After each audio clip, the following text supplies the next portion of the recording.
ਲਓ ਜੀ ਵੀਰੇ, ਇੱਕ ਬਹੁਤ ਜ਼ਰੂਰੀ ਗੱਲਾਂ, ਜਿਵੇਂ ਕਿ ਨਾ ਆਪਣੇ ਗੱਡੀ ਦੇ ਵਿੱਚ ਪਾਰਟੀਕੂਲਰ ਫਿਲਟਰ ਦੀ ਲਾਈਟ ਆ ਜਾਂਦੀ ਹੈ ਨਾ। ਅਕਸਰ ਇਹ ਵਰਨਾ ਕੀਆ ਸੋਲਟਸ ਹੋ ਗਈ, ਕਰੈਟਾ ਹੋ ਗਈ, ਉਹਨਾਂ ਦੇ ਵਿੱਚ ਪ੍ਰੋਬਲਮ ਆਉਂਦੀਆਂ ਨੇ।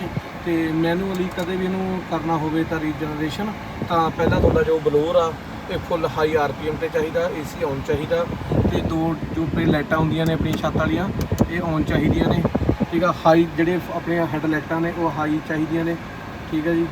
ਤੇ ਜਦ ਵੀ ਹਾਈ ਕਰਨ ਤੋਂ ਬਾਅਦ ਜੋ ਆ ਬਟਨ ਆ ਇਹਨੂੰ ਜਦ ਕਰਾਂਗੇ ਨਾ ਉੱਥੇ ਲਿਖ ਕੇ ਆ ਜਾਊਗਾ ਕਿ ਪਾਰਟੀਕੂਲਰ ਫਿਲਟਰ ਆਪਣਾ ਰੀਜਨਰੇਸ਼ਨ, ਠੀਕ ਹੈ ਜੀ।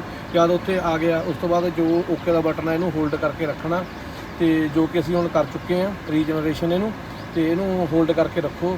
ਜਦ ਤੁਸੀਂ ਹੋਲਡ ਕਰਕੇ ਰੱਖੋਗੇ ਤਾਂ ਇਹਨੇ ਆਟੋਮੈਟਿਕ ਹੀ ਰੀਜਨਰੇਸ਼ਨ ਤੇ ਚਲਾ ਜਾਣਾ ਵਾ, ਠੀਕ ਹੈ ਜੀ। ਜੇ ਵਧੀਆ ਲੱਗੀ ਜਾਣਕਾਰੀ ਤਾਂ ਪੇਜ ਨੂੰ ਲਾਈਕ, ਸ਼ੇਅਰ ਤੇ ਸਬਸਕ੍ਰਾਈਬ ਜ਼ਰੂਰ ਕਰਿਆ ਕਰੋ। ਆਉਣ ਵਾਲੇ ਟਾਈਮ ਦੇ ਵਿੱਚ ਤੁਹਾਨੂੰ ਅਸੀਂ ਹੋਰ ਮੈਨੂਅਲੀ